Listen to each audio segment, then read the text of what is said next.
দ্বিতীয় পর্যায়ক্রমিক মূল্যায়ন 2025-এর বাংলা প্রশ্ন ষষ্ঠ শ্রেণী, পূর্ণমান 50, সময় রয়েছে 1.5 ঘন্টা।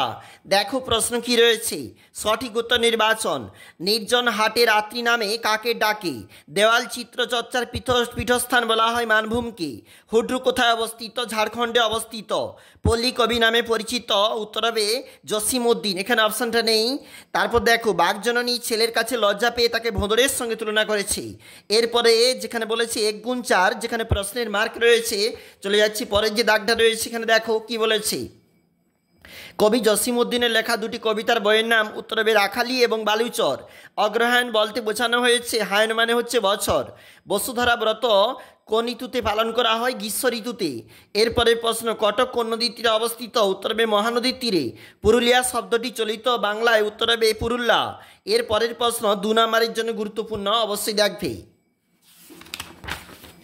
এরপরের যে প্রশ্নপত্র সেখানে রয়েছে দেখো, এগুলো 2 গুণ 5 এই প্রশ্নগুলির মান, এবং নিচে যেখানে 1 গুণ 3 হজবরল থাকতে, এবং নিচে রয়েছে 6 দাগে যেখানে 2 গুণ 4 দেখবে অবশ্যই। এবং দেখো এটা পরবর্তী পেজ, যেখানে রয়েছে পরবর্তী প্রশ্ন এবং রয়েছে রচনা।